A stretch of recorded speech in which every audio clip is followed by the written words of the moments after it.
Good combination here. That's Maverick's brother, Scout.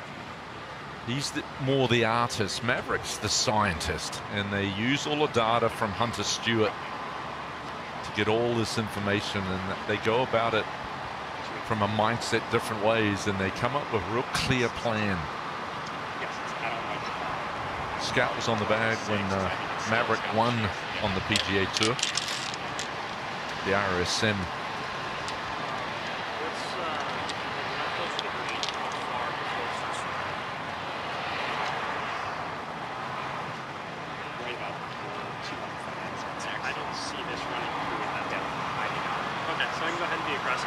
Scout played his college golf at Baylor. Maverick played his at Stanford. So a couple of college golfers in the family combined, and now Maverick's going to make his move on Saturday. Well, just a 6-iron in here for Maverick. Have to probably land this short and chase it up. I don't know. You have to hit a towering 6-iron to land it softly enough. This kind of mid-flight on a good line right up the middle of the green, drifting towards the hole. It is a perfect shot. That is absolutely brilliant. 5 exquisite strikes with the irons for Maverick. He's hit them in the perfect spots on these greens, and the flat areas he's finding them. Brothers are admiring that shot for good reason. Now Rory. Yeah, he's got 1 club left, so he should be able to land this just a tiny bit softer. It's a 7-iron. He was about half a step closer to the green here than Maverick. When basically just straight left to right. Got to really commit to, I don't think you can turn this into this wind. I think you just got to hit it pretty straight and let the wind push it to the right. Yeah, on this angle currently, there might be a puff of help here as well, but mostly off the left. This is still a big 7-iron.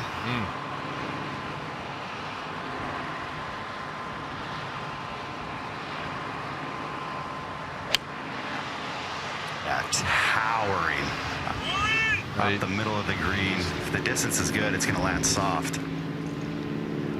Landed too softly, and that will probably repel off the front of the green. Very good lead, though. That is a straightforward pitch there. He might be a little disappointed, Tony. You just want that one kick forward to get up on top, and then he might have had a 15, 18 footer. Yeah, still a chance for both to make birdie. Mav could possibly make a run at eagle. And you see him and his brother Scout, their dad Scott, he played college golf at Harvard, and they actually at one point owned a home on the 16th hole at Pebble Beach. That's not a bad place to grow up, period, but if you want to golf, you can see some great golf, play some great golf out there. Used to sneak out there all the time. Very comfortable on Poa annua greens. That's what you'll get out there. That's what these are, 90% Poa, 10% bent grass. And then we talked about how good a putter he is, so get a surface that you love, and that's the strength of your game. Good combination. Maverick, he also played hockey growing up. There's so many hockey players that play a ton of golf in the off season too. I always find, that skill set has to translate pretty well. The puck's obviously moving, but you're hitting an object from down there with, moving your arms and legs in a similar way. Yeah, it's the same motion. Graham Dillette can talk about, but great. I think the hand-eye coordination is so beneficial. And I'll tell you, I played golf with a lot of hockey players throughout the years. They all have really good hands, and the motion down through the ball is very similar to a slap shot too. You're transferring your weight. It's not like baseball where you're kind of hanging back. You're really transferring your weight through. It's a very similar motion. It's sort of like a pitcher. The sequencing is getting to your left side and for a right-handed pitcher, and rotating, staying level, all those things.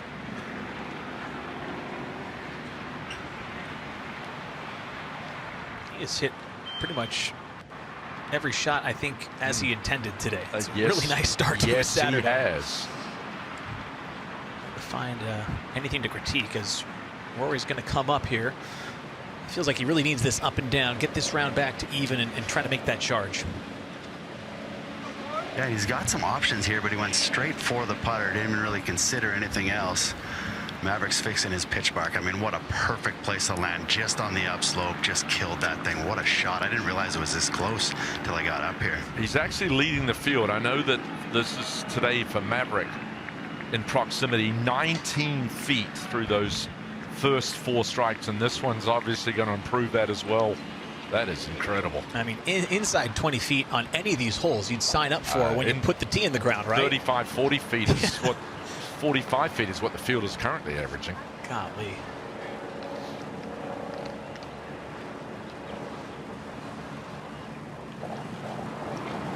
Feels like deja vu putting up one of these hills. Yeah, just one hole after the other, just testing his touch with this putter. But I actually thought he would maybe pitch this and just kind of one scoot, a little checker. But once this gets up on top, it's going to just barely fall left. Yeah, this is more of the safer play. I feel like I can just 2-putt and get the momentum back. All in all, very good judgment of pace. Okay, so if he can take care of that, get his round back to even, his championship back to even.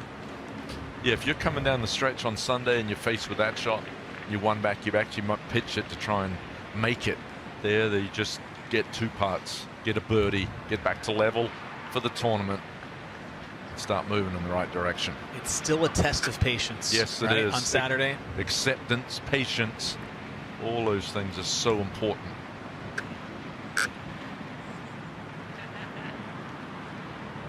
Okay, it says 23 feet 7 inches left for this eagle putt for Maverick McNealy, and if he were able to possibly get this one to go, that would jump him into a tie for second before all those 3-unders even tee off. Oh, and you meant this front 9, as you said, is playing, I believe, quite a bit easier. Once we make that turn, I mean, the holes get really tough. Turning back into 6 here straight into the wind, so this would be a nice one to get. 300 through 5 would be an incredible start. Yeah, playing about half a shot easier currently.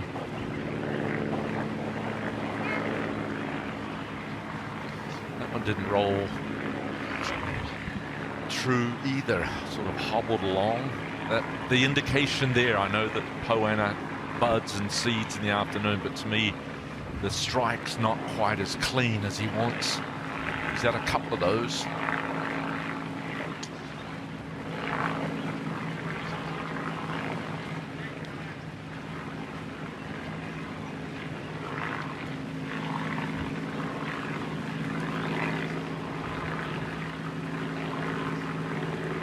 All right, back-to-back birdies for Maverick McNealy, has him 2 under on the championship.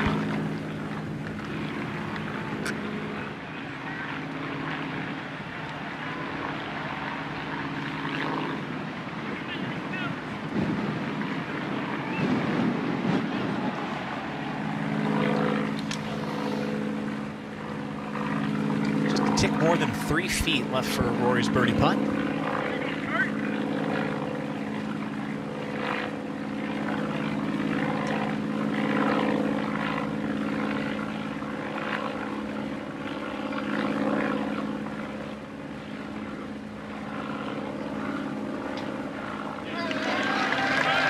First birdie of the day for Rory McIlroy, has him back to even on his round.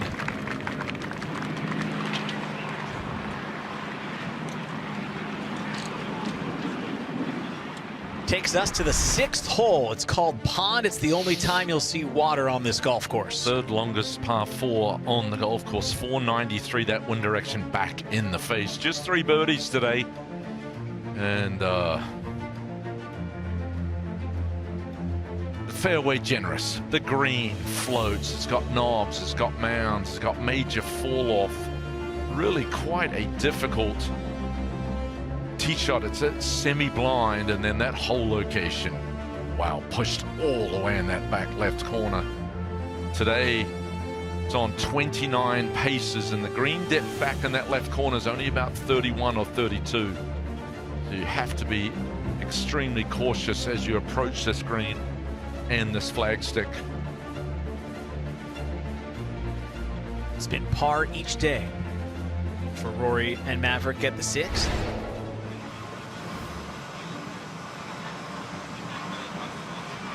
wind continues to whip out here at Shinnecock. Yeah, I talked about the direction. The average drive today is less than 300, and the longest is just a tick over 320.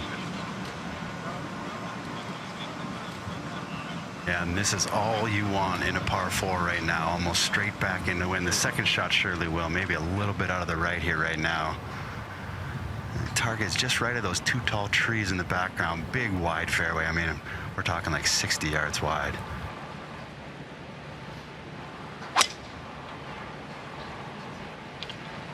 It's up the right side. Yeah, anxiously looking at it. And that is beneficial to stay in the fairway. You get in that little bevel cut, man. Does that ball disappear? It's going to be a long second into this breeze.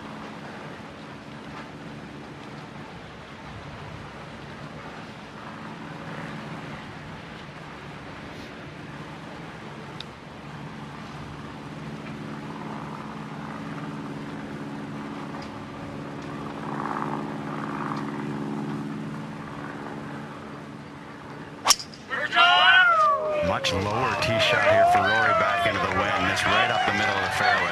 Yeah, he's got that in the repertoire this year. Tees it down, flights it down, and that's the one that really scoots. That is a great one to have, especially when it's back into a 20-mile-an-hour breeze. So McIlroy and McNeely are both in the fairway at 6. Mavericks moved his way up into a tie for 6th at the U.S. Open.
Welcome back to our featured group coverage presented by American Express.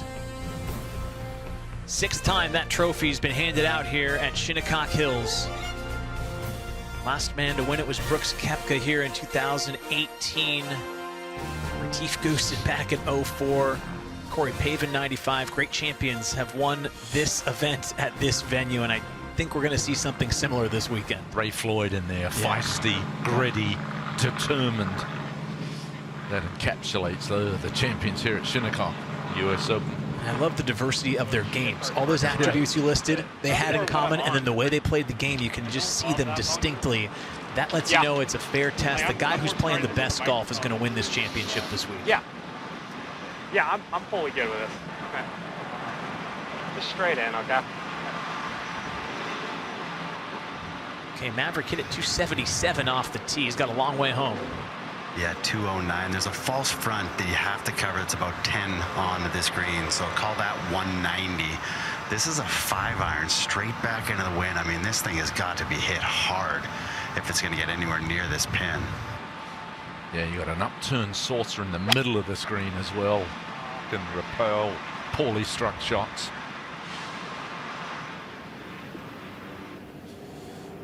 Well, it's the correct side to miss it on. He's got a lot of green, a lot of space at his disposal there. That was just a hard shot. First one he's even remotely missed today. Otherwise, it's been all over the stick. Now, here's Rory after a 315-yard drive. Yeah, and he's only got 182, and this is a 6-iron for Rory, so that just goes to show you how far Maverick had to hit that 5. This is obviously going to be flighted and kind of choked down. You can get a little more aggressive from here, but you still want to aim towards the middle of the green, and that's what he's done here. This is a pretty sensible shot. Yeah, wise.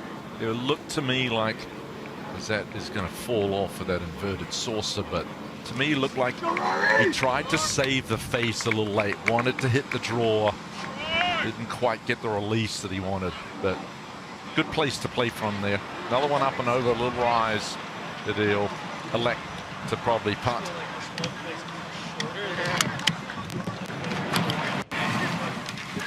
Here, something, but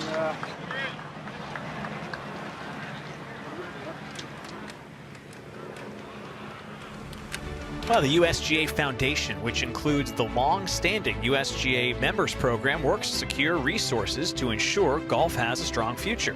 If you'd like to join the USGA's member community in support of programs and initiatives for the good of the game, please visit usga.org/join. USGA has done a great job setting up this championship. They do so much for the game of golf, and I think that the way they set it up Thursday, we were working together on Thursday, Craig, and we saw what it looked like. We understood it, and I think that today's been kind of the payoff, the way it's been able to handle all the elements throughout the week and now provide what you expect to see on a Saturday at Shinnecock. We're kind of getting what we signed up for. Yeah, you know, they turned the water on. They were syringing the greens between waves. They slowed them down. The whole location's more accessible, accounting for all the winds. Because the winds basically factor virtually into every swing, and now, you know, they even let the players know, which is rather, you know, they've showed a lot of grace, rather cordial. Say, look, we've the greens have sped up maybe close to a foot. We're going to push the limit. This is a U.S. Open at Shinnecock, which demands you to hit quality shots. It's tactical. You got to have great strategy. It's an emotional journey. It's physical. It's everything that the USGA wants. And we listened to Jeff Hall and John Bodenhammer of the USGA speak about a week and a half ago. They wanted redemption with this U.S. Open at Shinnecock. They acknowledged that 2004, 2018, the way the golf course was set up and played didn't meet their standard. And be curious to get the autopsy from them when they're done with this championship, how they think it performed this week. But it's shown great on TV, and I've loved watching it. Yeah, I think what they've tried to do this weekend, they're going to push it closer to the line without losing it. You know, you want the chaos. You know that these guys are in for a battle, but let Shinnecock shine.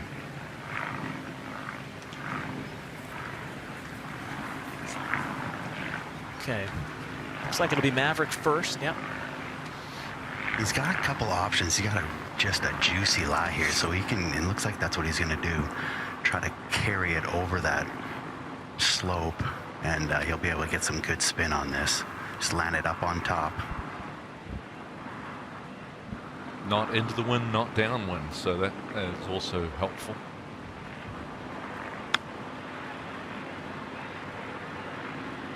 Didn't get the check, but yeah, I'm a little surprised about that. Maybe just a slight mishit. Yep, I agree.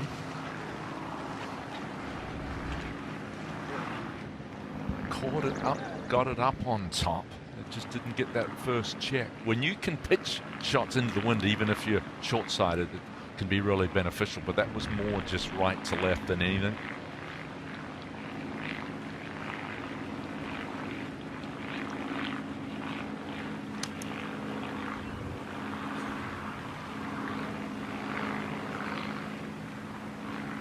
Rory's ball, we saw it hit the green, then it rolled off to the right. So officially, he's just hit 2 of 6 greens today, and it seems like almost every hole he's had to putt from just off the green over a mound, and he's got that again. Yeah, he does. That's for sure. And anything, if he gets this going long and right, it can, I'm telling you, get off the back of this green. So you have to be cautious about that.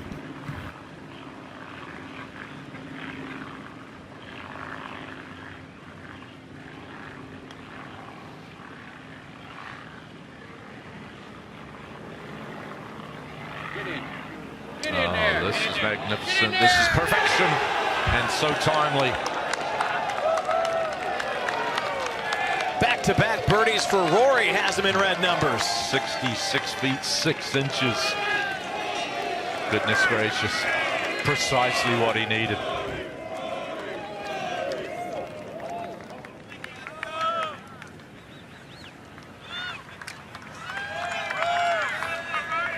Talked about it earlier, came in to today second in the field in strokes gained putting and pays it off with another bomb here at 6.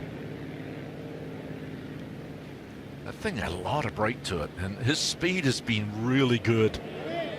He's had some lengthy putts, he's handled most of them, and unexpected for sure.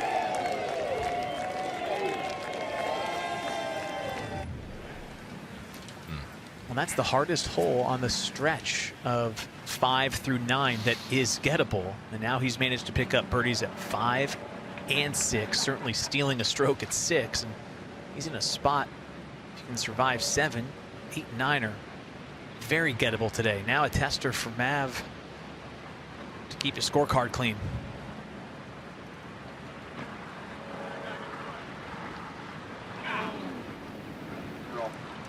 It's unfortunate. I think he felt like he hit a good putt there. It hung in there a long time. The acceptance. You're gonna make some bogeys out here. See if it stayed on the ground and rolled smoothly. Maybe just a little bump towards the end of that, then it broke offline once it lost a little pace. Let's go take a look at the 7th hole, par 3 here at Shinnecock Hills. Redan. Yeah, left tee. It's going to be helpful. That right to left wind, 178 yards today. It's actually playing reasonably, quote unquote, easy. It's the 4th easiest hole on the golf course today. It's the 4th toughest for the week. That whole location, that's basically where it's been all 3 rounds. You know, there's so much tilt from front right to back left. The complexity of the design, you know, the architectural reputation of the Redan hole, but the extreme slope, and it tilts boldly from right to left. And I think what's with this left tee, it gives you a little better angle with that right to left breeze. You can cut it up into it and get land a little softly. Because of the nature of the green, they've only been able to put the pin in so many spots. Yes. You kind of see where it is all 3 days, right in similar positions. So you know you're getting into as far as where the hole's going to be. Now they can obviously move the tee markers, but yeah, so much slope in the screen that basically is going to be there all 4 days. Tiny target though. Okay, Rory's got it going. He's got the crowd excited. Back-to-back birdies, and he's going to step into one here at the 7th. That wind mostly off the right, a little bit of help. This is a 9-iron for Rory, 178. And just trying to launch this in the air to try to land it softly. Just have to make sure it doesn't get right in the wind. So if it does, it goes off the left side. It's way up in the air, just right of the hole, drifting towards it. Looks really good. Yes, indeed. Yeah, if he had ridden that wind, no chance to keep it on the green. So that was a pure strike. Nearly for the first third of that flight, it actually had to hold up against the wind, and then the wind would just knock it left. Great execution. Go, Maverick. Yeah, Mav. Okay, Maverick had been striping it all day. Hadn't really seen any adversity. Just made his first bogey. Gives another one of those well-struck iron shots here at the 7th. Yeah, this is one of the most important holes on the golf course to make sure you hit your number. Probably this one and number 11. It's an 8-iron for Mav, one more than Rory.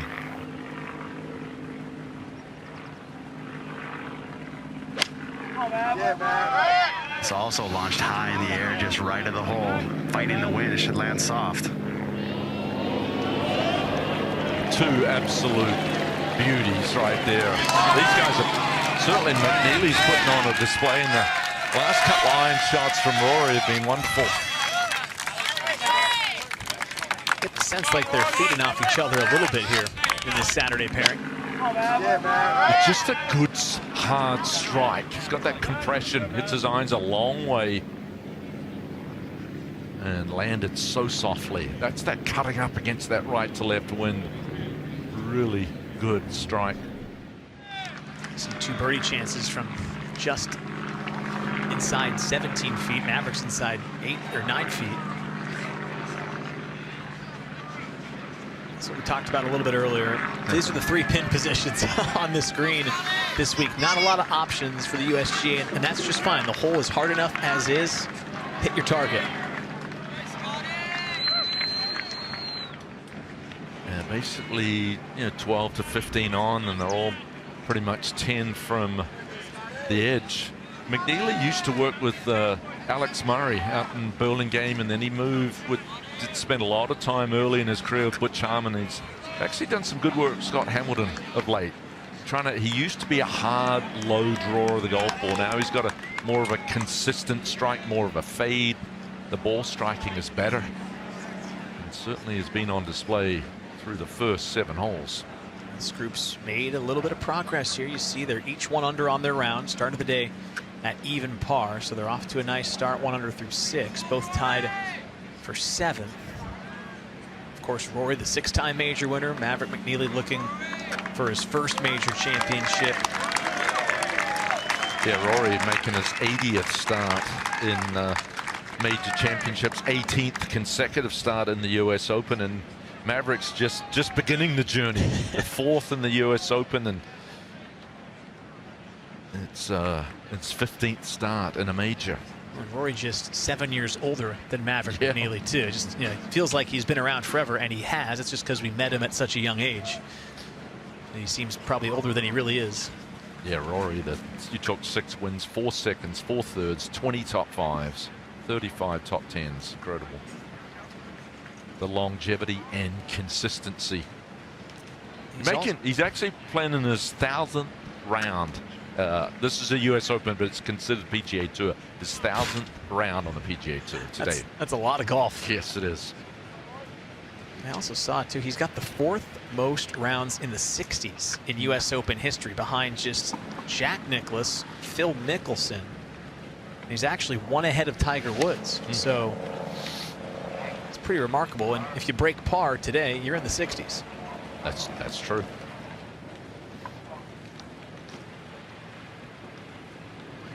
Okay, he's got just inside 17 feet to make it 3 straight birdies. Yeah, I'd be surprised if there's 2 total closer than this today in any group. Uphill, right to left. This is just an ideal putt. You can be nice and aggressive with it. You talked earlier, Tony, this wind definitely starting to just die down ever so slightly every kind of hour or so. There you go. Look out.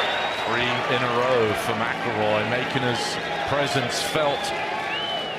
Here comes Rory at Shinnecock.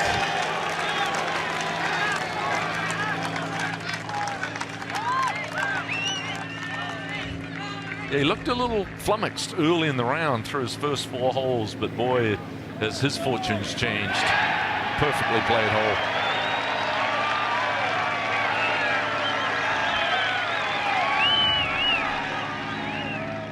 You know, the mindset, just the patience, even though he didn't get off to the great start, over par through 4 holes.